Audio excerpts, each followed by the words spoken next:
veremos. Bueno, ya a primeros días de abril los consejos deliberantes empiezan a funcionar a pleno, esperemos, ¿no? Pero bueno, son las sesiones, las aperturas de sesiones que arrancan, en algunos casos ya han arrancado, en otros todavía no. Es una semana donde sí o sí van a arrancar todas, pero en este caso sí abrió en la ciudad de La Plata el intendente Julio Garro. Bueno, ahí obviamente dio su discurso que tiene sus defensores y sus detractores, obviamente, ¿no? Pero bueno, vamos a ver en este caso un tema sobre lo que pasó, sobre lo que se dijo, cómo se interpretó por el lado de la concejal Lorena Riesgo. Lorena, ¿cómo te va? Buen día. Hola, buen día, Marcelo, ¿cómo estás? Bien, gracias por atendernos. Bueno, por favor. ¿Cómo recibiste el discurso del intendente? Mira, la verdad es que con preocupación, porque habló sobre una ciudad que creo que es, parafraseando a Macri, sería una ciudad invisible, una ciudad que no existe, por lo menos para la mayoría de nosotros que la transitamos todos los días. Yo creo que él hace referencia en los distintos puntos a los que hizo referencia en el discurso inaugural, habla de algo que no ocurre en la realidad. Respecto, cuando habla del tema de inseguridad, que creo que es uno de los problemas más preocupantes que tenemos los vecinos de la ciudad, él habla de que se incrementaron los patrulleros, que capacitó a la policía que la recibió con poca capacitación, hace referencia a las casetas que instaló en las plazas, y sin embargo, con todo eso que él dice que se hace, que nosotros realmente no lo vemos, tenemos datos estadísticos concretos de suba del delito en la ciudad de La Plata. De acuerdo a lo que dijo la Procuración de la Provincia de Buenos Aires, subió un 83% el delito en la ciudad, y respecto de la Provincia de Buenos Aires, sube, digamos, comparando La Plata respecto a lo que subió el delito en la Provincia de Buenos Aires, sube un 120% más. Por lo tanto, lo que él dice que ha hecho, efectivamente no ha servido para mucho. Claro. Y la verdad es que cuando vos sos víctima de un hecho de inseguridad, vas a una comisaría, llamás al 911, el 911 con suerte te manda un patrullero 1 hora y media después, y vos vas a radicar la denuncia en la comisaría y le decís, bueno, pero llegó una hora y media después, y los comisarios te dicen, bueno, la verdad es que nosotros no se lo podemos resolver porque tampoco tenemos patrulleros disponibles. Eso es recurrente, cualquier persona que ha sido víctima de la inseguridad sabe que pasa eso. Después, cuando planteaba cuestiones sobre el espacio público, la iluminación y los barrios, la verdad es que eso que él refiere, creo que sucede en 40 cuadras por 40 cuadras, que es el casco urbano. Sí. Vos te alejás, pero no te estoy diciendo en Sicardi, te alejás en Villa Elvira 2 cuadras de la circunvalación de 72, y la verdad es que el estado de las calles, el estado de la iluminación y de la suciedad dispersa por todos lados es realmente preocupante. Ayer mismo, no sé si has visto en distintos medios de comunicación, salió, por ejemplo, la calle 96, que casi hubo un accidente tremendo con un micro, que nosotros ya lo habíamos planteado, porque está destruida. Entonces se dice, la revolución de la obra pública, la ciudad está en obra, pero en nuestros barrios no se puede transitar. Y también dentro del casco sabemos que han hecho algunas obras que las han hecho, y a los 3 o 4 semanas determinadas vuelven a romperse y pareciera que nunca los hubieran realizado. Entonces me parece que hay que poner un poco de realidad a esa ciudad invisible, a esa ciudad virtual que el intendente nos describió ayer en su relato, digamos, ¿no? En su discurso. Lorena, buen día. Nicolás Núñez te saluda. Buen día, Nicolás. ¿Qué temas prioritarios omitió Garro en su discurso?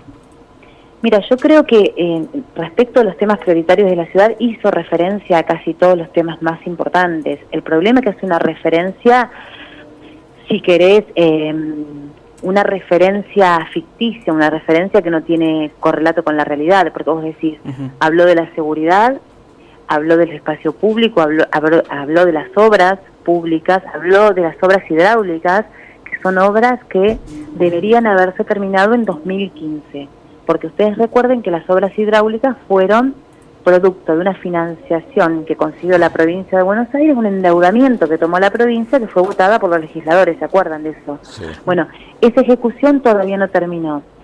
tenemos las pequeñas obras que vos decías, que yo te contaba recién, Sí. Que se hacen en algunos sectores nada más. Habló del comedor, por ejemplo, del SAE, el Servicio Alimentario Escolar. Sabemos hace un par de semanas lo complejo que fue para la municipalidad poder hacerse cargo del SAE. El intendente lamentablemente plantea como que fue un gran avance lo del Servicio Alimentario Escolar, y la verdad es que en las escuelas de la Ciudad de La Plata la comida no les alcanza para los chicos porque llevan raciones que no alcanza para cubrir la demanda que tienen. Por ejemplo, concretamente te llevan 350 empanadas para escuelas donde tenés 500 alumnos que comen en el comedor, o también hay un desfasaje entre lo que ellos dicen y publican, que los niños y niñas comen, con lo que efectivamente les dan de comer. Esto nosotros lo tenemos chequeado con papás que dicen, me llegó en el cuaderno de comunicados que hoy comían salpicón de pollo con verduras y el nene comió un guiso de fideos.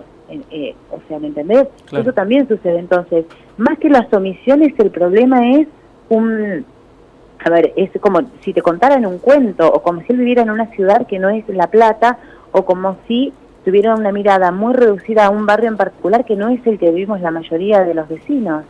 ¿Sí? O sea, yo le invitaría a recorrer con nosotros la ciudad, al intendente, y que me diga dónde está la ciudad que él describió ayer, porque yo no la veo. Sí, hizo hincapié también en los planes de urbanización, y una de las críticas principales de la oposición tiene que ver con la periferia, o sea, fuera del casco urbano. Exacto. Es que en realidad esto pasa, me parece que no es de ahora solamente, Lorena, quiero que me digas a ver si pensamos más o menos igual. Es muy diferente, o se ve muy diferente la ciudad en lo que es el casco urbano y la periferia. Siempre la periferia, que es la parte más postergada, es donde menos se vislumbran las obras y donde más necesidades hay. Y justamente es lo que parece como que se deja postergado siempre para después ver cómo resolvemos el tema de la periferia. ¿Vos coincidís que esto está pasando? Está pasando esto, pero no acuerdo en que siempre ha sido así.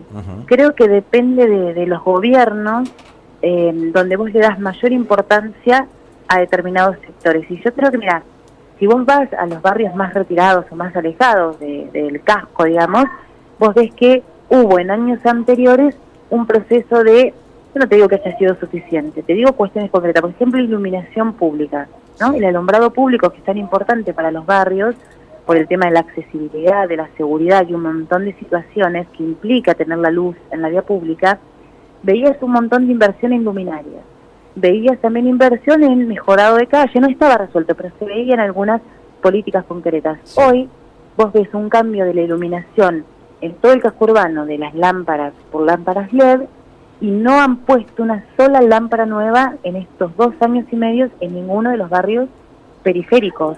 Y no solamente no han puesto nuevas luminarias, sino que no reparan las que se van quemando. Entonces tenés barrios enteros que están sin luz. Después, con esto que decía, creo que Nicolás hacía referencia a la urbanización Sí. recién. Sí. Bueno, ellos hablan de la urbanización, por ejemplo, de Puente de Fierro, que es un dinero que le mandó directamente el gobierno nacional, porque también es un gobierno, hay que decir, que recibe muchísima plata del gobierno nacional y del gobierno provincial. Hay mucha inversión de dinero. Y sin embargo, no está ejecutado. Por lo menos hasta el año pasado ellos tenían muy poca ejecución. Vos vas a Puente de Fierro hoy y decís, ¿dónde está la urbanización? Porque la verdad es que falta tanto, no solamente ahí, sino en otros barrios.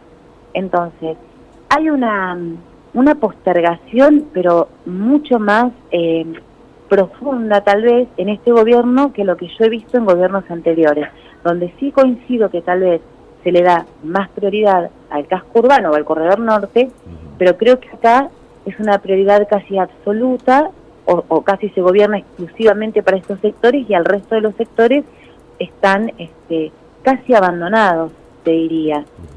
No solamente con la falta de accesibilidad. Mira, yo te digo, esta situación, a mí ayer te lo cuento como anécdota porque me afectó particularmente. Cuando el intendente cuenta el tema del SAME, habla de una persona, de un señor albañil Francisco, creo, si no ustedes recordaron el discurso, Sí. Cuento un caso puntual, viste que es una lógica de Cambiemos contar de alguien en particular, hablar de alguien en particular. Poner un Dice nombre propio.